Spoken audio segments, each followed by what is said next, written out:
Hello guys, today, this is the first time I'm doing a video through OBS. Right now, OBS is going to be for recording and for vlogs and hopefully some Steam reviews, some games from Steam I'll review in the future. I'm going to try to do that at some point in the future. I do want to start doing all videos through OBS, recording and, if possible, streaming. And that's kind of the overall goal. It's just right now, it's just about getting the tech and mostly internet too. Um, but yeah, today we're going to talk about the first Conjuring movie, and I'm going to talk about in this one and the next one. I'm going to talk about the first two Conjuring movies. I saw the third one in the theaters, and that'll be a movie theaters review. And now, I don't know when that one will air. That one might air in between these two, so keep that in mind. I also mention timeline in that one in terms of review release, if necessary. But yeah, today we're gonna talk about the first Conjuring movie.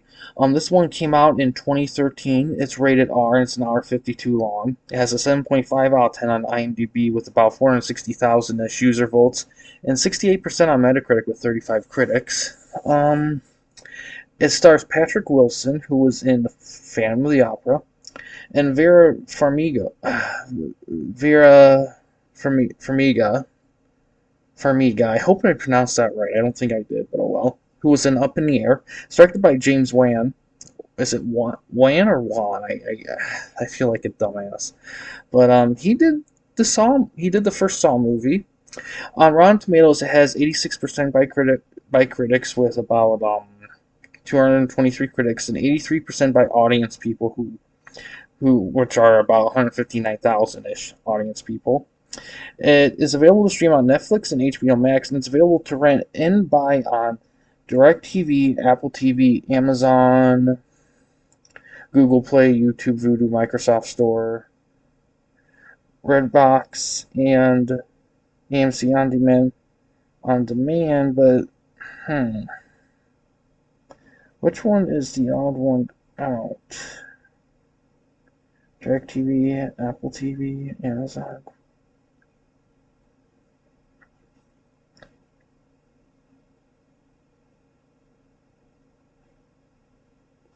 No, what the hell?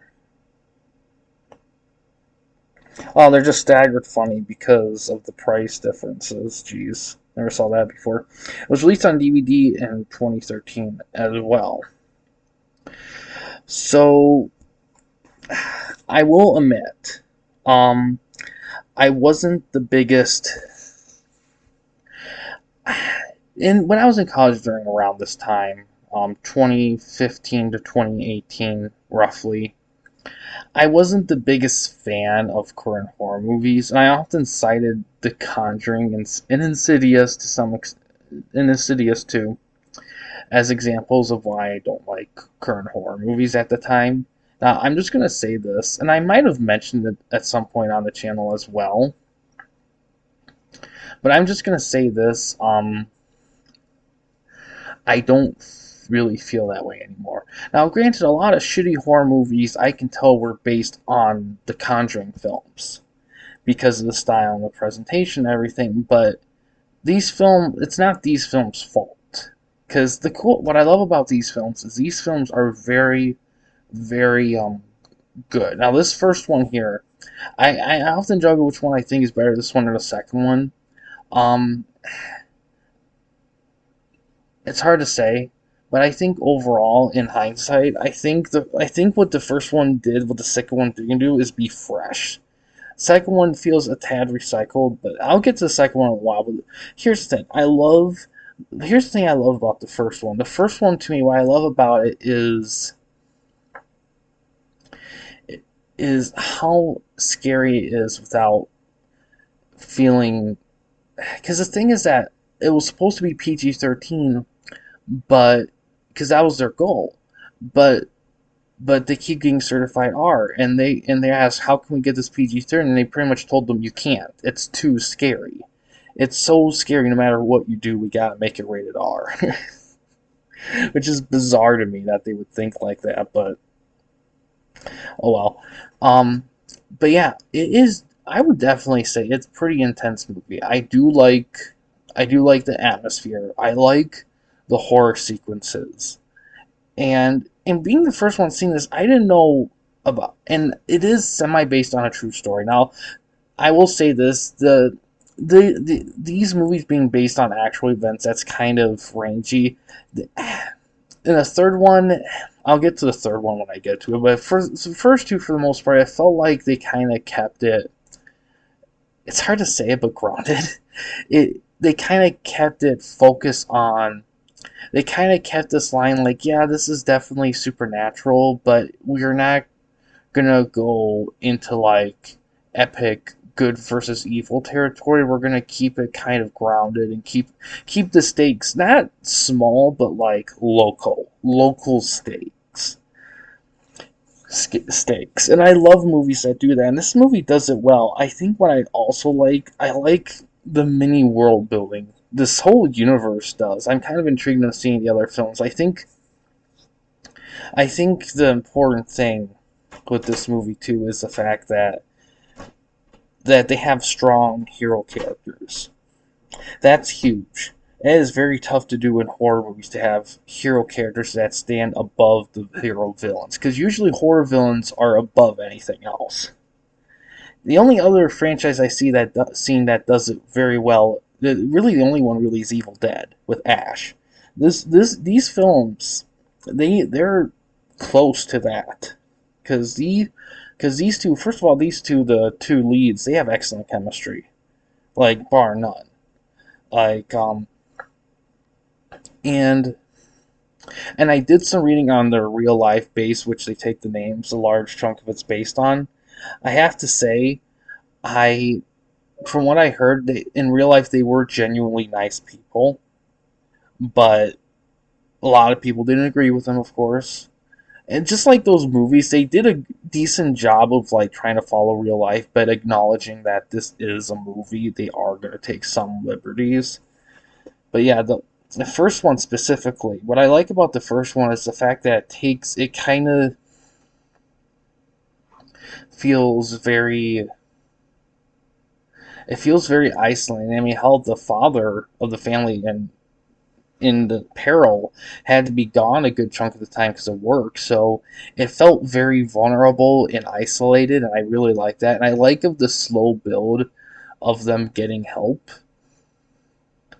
Um, let's go over. Like, acting's really good in this movie. Atmosphere top notch. There's the only everything in this film's very well executed. I think the only thing about this film is anyone who doesn't like it might not like it based on the fact that it's jump scare driven, but I have to say the jump scares are really good. They do a lot of good jump scares in this movie. Now, I typically don't like music with my jump scares, but usually if a jump scare is good enough, they can get away with it. But and the reason why I don't like music with my scares is because I think it kind of just makes a jump scare a given. Like you're not being jumped because you get sucked in and a sudden movement jolts you. You're being you're jumping because a music just gorged in your ears and you're just what was that? Instead of like you know, that's the difference. And this film has a lot of those kind of things. I think the only thing I think in hindsight, what people don't like about these films is the fact that they represent a change of the guard of the typical horror movie, and a lot of copycats came around. But unlike this one, those were PG-13 for a reason because they weren't freaking scary. They sucked, and they sucked. And the thing is that the scares were lame because it was jump scare driven, but the jump scares weren't done right. They were done lazily, and then freaking and the scary people were lame. It was just ended up being copycats, like Monster Ghost Hunter copycats. And yeah, it really populated the horror scene for a while. And I will say this too. What I like about this film is I like that they acknowledge other like things that can come around, and I like the fact that they're I kind of like that they don't go. And I'm gonna say about the franchise itself, like they do go into popular stuff, but there's some popular stuff they leave off, which I kind of admire them for leaving that out. Like, for example, these two people were handling the Amityville story, but they don't cover that, which I find very interesting that they would skip that. I'm pretty ballsy, to be honest, because it's like you could have easily done another Amityville movie with those two, and it would have been good.